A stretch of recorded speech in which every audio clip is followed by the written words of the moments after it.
दुनिया का सबसे बड़ा शासक चंगेज खान। आज से 800 साल पहले दुनिया ने एक ऐसा शख्स देखा था जो शायद उस युग के लिए अभिशाप था। उन दिनों जब रात को बच्चा रोता था तो माँ कहती थी, बेटा सो जा, नहीं तो चंगेज खान आ जाएगा। इस आदमी ने न सिर्फ लोगों को, न सिर्फ शहरों को, बल्कि पूरे के पूरे देशों को मिटा दिया था। चंगेज खान का नाम सुनकर अच्छे अच्छे सुरमाओं का पसीना छूट जाता था। चंगेज खान का नाम इतिहास के उन क्रूर तानाशाहों में शुमार है जिन्होंने अपनी बादशाहत के लिए लाखों निर्दोष लोगों का कत्लेआम कर दिया था। क्रूर और बर्बर होने के साथ ही चंगेज खान एक कुशल मंगोल शासक भी था जिसने सन 1206 से 1227 के बीच एशिया और यूरोप के एक बड़े हिस्से को जीत लिया था। इस बर्बर मंगोल शासक की क्रूरता और युद्ध कुशलता की कहानियों से इतिहास के पन्ने भरे पड़े हैं। तो चलिए आज हम आपको पूरे एशिया पर कब्जा जमाने वाले इस क्रूर शासक के जीवन से जुड़ी कुछ ऐसी बातें बताते हैं जो शायद आप नहीं जानते होंगे। तो चलिए बढ़ते हैं अपनी वीडियो की तरफ। लेकिन दोस्तों, आगे वीडियो शुरू करने से पहले आपसे एक छोटी सी रिक्वेस्ट है कि पूरी जानकारी पाने के लिए वीडियो को लाइक जरूर कर दीजिएगा। चंगेज खान का धर्म। दोस्तों, आपको बता दें कि चंगेज खान मुस्लिम नहीं था। चंगेज नाम के साथ खान लगा होने की वजह से अधिकतर लोग ये मान लेते हैं कि चंगेज खान एक मुस्लिम था, जबकि ऐसा नहीं है। चंगेज खान का असली नाम तेमुजीन था। चंगेज खान ने अपनी कुशलता से शुरू से ही अपने कबीले में अच्छा खासा प्रभाव बना लिया था। मंगोलों की सभा ने उसे अपना सरदार घोषित कर दिया और कगान की उपाधि दी, जो आगे चलकर खान में बदल गया। कगान खान का अर्थ होता है सम्राट या सरदार। चंगेज नाम उसे बाद में मिला जब कई कबीलों ने उसकी अधीनता स्वीकार कर ली और पृथ्वी का एक बड़ा क्षेत्र उसके कब्जे में आ गया। तेमुजिन खान अब चंगेज खान बन चुका था, जिसका मतलब है विश्व सम्राट। चंगेज खान का जन्म और बचपन। चंगेज खान का जन्म 1162 के आसपास मंगोलिया के खानाबदोश कबीले में हुआ था।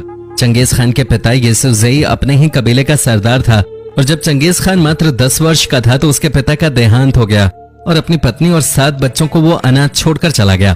अनाथ होने के बाद भी चंगेज खान मेहनत करता गया और बढ़ता चला गया। कबीले का सरदार पुत्र होने की वजह से ही वो बचपन से ही युद्ध की बारीकियां सीखता रहा। बचपन में चंगेज खान बहुत गुस्सैल था। एक बार उसके छोटे भाई ने उसकी एक मछली चोरी कर खा ली, जिस पर चंगेज खान को इतना गुस्सा आया कि उसने उसकी जान ही ले ली। चंगेज खान की युद्ध कुशलता। मंगोलिया के खानाबदोश लोग बहुत ही ताकतवर थे, लेकिन उनकी ताकत उनके ज्यादा काम न आती अगर उन्होंने योग्य सरकार न पैदा किया होता। और दोस्तों, ये योग्य सरदार था चंगेज खान। चंगेज खान बड़ी सावधानी और समझदारी से युद्ध करता था। उसने अपने सैनिकों को खास तरह की ट्रेनिंग दे रखी थी और सबसे ज्यादा वो घोड़ों को सिखाता था और इस बात का खास इंतजाम करता था कि युद्ध में एक घोड़ा मरने के बाद दूसरा घोड़ा फौरन सैनिक के पास पहुंच सके, क्योंकि उस समय युद्ध में तेजी के लिए घोड़ों का बहुत महत्व था। युद्ध में भले ही चंगेज खान की सेना विरोधी सेना से कम होते थे, लेकिन उनके पक्के अनुशासन और संगठन के कारण जीत हमेशा चंगेज खान की सेना की ही होते थे। 4 करोड़ लोगों की मौत का जिम्मेदार था चंगेज खान। चंगेज खान को एक तो उसके साम्राज्य विस्तार तो दूसरी उसकी क्रूरता के लिए जाना जाता था। अपने विजय अभियान के दौरान वो जिस भी क्षेत्र में जाता, शहरों के शहर तबाह कर देता और खूब मारकाट करता। एक अनुमान के अनुसार उसने अपने समय की 11% आबादी का सफाया कर दिया था, जो है तकरीबन 4 करोड़।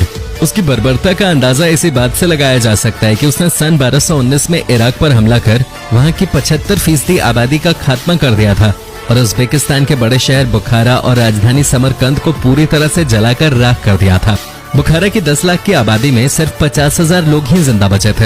इतिहासकारों के अनुसार चंगेज खान के हमले के समय जितनी आबादी पूरे ईरान की थी, उतनी आबादी वापस होने में 750 साल का लंबा समय लगा। चंगेज खान ने जब चीन की दीवार को भेदकर उसकी राजधानी बीजिंग पे कब्जा किया तो उसके बाद चीन की जनसंख्या में बड़ी गिरावट दर्ज की गई। इन बातों से अंदाजा लगाया जा सकता है कि चंगेज खान कितना क्रूर और निर्दयी था। वासना का भूखा था चंगेज खान। चंगेज खान जिस भी क्षेत्र को जीतता था, उसके पराजित योद्धाओं की पत्नियों और बेटियों की नग्न परेड कराता था और वो उन स्त्रियों का चयन करता था जिसके साथ उसे हमबिस्तर होना होता था। बाकी बची स्त्रियों को अपने अधीनस्थ अधिकारियों और सेनापतियों के पास वो भेज देता था। जीवित हैं चंगेज खान के 1.6 करोड़ वंशज। चंगेज खान की कई पत्नियां थीं। इतिहासकारों के अनुसार चंगेज खान हजारों का नहीं तो कम से कम सैकड़ों बच्चों का बाप था। रूस की एक अकादमी ने मंगोलिया की सीमावर्ती क्षेत्रों में रहने वाली जनसंख्या के नमूनों की जांच की तो पाया कि आज भी चंगेज खान के 1.7 करोड़ पुरुष वंशज जीवित हैं। अगर महिला वंशजों को भी इसमें जोड़ दिया जाए तो उसकी संख्या 2 गुनी हो जाएगी।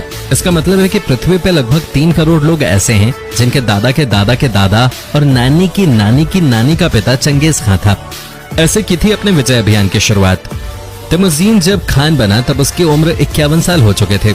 इस उम्र में ज्यादातर लोग शांति और आराम चाहते हैं, लेकिन उसके लिए ये विजय यात्रा की शुरुआत थे। एक कहानी के अनुसार एक बार चंगेज खान शिकार से वापस लौट रहा था। जब वो ठिकाने पे पहुंचा तो अपनी जवान पत्नी को गायब पाया। बाद में पता चला कि एक दुश्मन कबीले के लोगों ने उसकी पत्नी का अपहरण कर लिया है। इसके बाद चंगेज खान अपने कबीले के लोगों को संगठित कर अपनी पत्नी को छुड़ाने के लिए कई लड़ाइयां लड़ता है। अपनी बीवी के मिल जाने के बाद भी वो अपनी जीत से उत्साहित होकर लड़ाइयां जारी रखता है और दुनिया में सबसे ज्यादा क्षेत्र जीतने वाला सम्राट बन जाता है। जीता था 3 करोड़ 30 लाख वर्ग किलोमीटर का क्षेत्र। चंगेज खान ने 1206 से 1227 के बीच दुनिया के सबसे बड़े हिस्से पर कब्जा कर लिया था, जिसका क्षेत्रफल लगभग 3 करोड़ 30 लाख वर्ग किलोमीटर था। ये पूरी पृथ्वी का 22% है और वर्तमान में भारत से 10 गुना ज्यादा। चीन से लेकर रूस, अफगानिस्तान, ईरान, इराक और हंगरी तक चंगेज खान का साम्राज्य फैला हुआ था। इतना क्षेत्र आज तक कोई भी दूसरा सम्राट नहीं जीत सका था। चंगेज खान भारत आते आते लौट गया। चंगेज खान ने ईरान के जिस राजा खाजा पर हमला किया था, उसका लड़का जलालुद्दीन भागकर सिंध नदी तक चला आया और दिल्ली के दरबार में आश्रय लेने के लिए चला गया। उधर दिल्ली के सुल्तान इल्तुतमिश ने चंगेज खान के डर से जलालुद्दीन को आश्रय देने से मना कर दिया। पहले चंगेज खान की योजना थी कि वो भारत के बीचों बीच से गुजरते हुए असम के रास्ते से मंगोलिया लौट जाए, पर दिल्ली के सुल्तान इल्तुतमिश के हार मानने के बाद और बीमारी के कारण वो वापस लौट गया और इस तरह उत्तर भारत एक संभावित और भयानक बर्बादी से बच गया। चंगेज खान का धार्मिक दृष्टिकोण। धार्मिक मामलों में चंगेज खान दयालु, सभी धर्मों का सम्मान करने वाला कहा जाता है। चंगेज खान क्षमाबाद विचारधारा को मानता था, जिसे आप उसका धर्म कह सकते हैं। क्षमाबाद में नीले आसमान की पूजा होती है। चंगेज खान धर्मगुरुओं से काफी चर्चाएं किया करता था। अपने मरने तक चंगेज खान क्षमाबाद पे ही कायम रहा और जब भी कठिनाइयां होती तो वो नीले आकाश की तरफ देखता था। चंगेज खान को बाज पालने का शौक था और उसके पास तकरीबन 800 बाज थे। चंगेज खान के उत्तराधिकारी। चंगेज खान की मृत्यु के बाद उसके लड़के ओकाई ने मंगोल साम्राज्य की गद्दी संभाली। चंगेज खान के मुकाबले में वो दयावान और शांति प्रिय था। वो कहता था कि हमारे चंगेज ने बड़ी मेहनत से हमारे लिए शाही खानदान को बनाया है। अब समय आ गया है कि हम लोगों को शांति रखनी चाहिए। चंगेज खान के मरने के बाद भी उसका साम्राज्य 200 वर्षों तक टिका रहा। तैमूर और गजनबी को महान बताने वाले अरब और ईरानियों की नजर में चंगेज खान एक दानव था। इसमें कोई शक नहीं कि चंगेज खान एक जालिम शासक था, पर उस समय के दूसरे शासकों और उसमें कोई ज्यादा अंतर नहीं था। भारत में भी मुस्लिम बादशाह यही कुछ किया करते थे। और गौर करने की बात यह है कि जहां चंद्रगुप्त और सिकंदर और अकबर जैसे राजाओं ने प्रदेशों को जीतने का काम जवानी में ही पूरा कर लिया था, वहीं चंगेज खान ने 41 वर्ष की आयु में अपने विजय अभियान की शुरुआत की थी, जिससे हम ये निष्कर्ष निकाल सकते हैं कि चंगेज खान ने अपनी जवानी के जोश में एशिया पे हमला नहीं किया। वो एक अधेड़ उम्र का होशियार और सावधान आदमी था और किसी भी काम को करने से पहले उस पर विचार करता और तैयारी करता। चंगेज खान की मौत। ये कोई नहीं जानता कि चंगेज खान की मौत क्यों हुई और उसे दफनाया गया या जलाया गया था। एक कहानी के अनुसार घोड़े से गिरने की वजह से उसकी मृत्यु हुई थी। चंगेज खान 1227 में 65 वर्ष की उम्र में एक बड़ा इतिहास पीछे छोड़कर इस दुनिया से चला गया।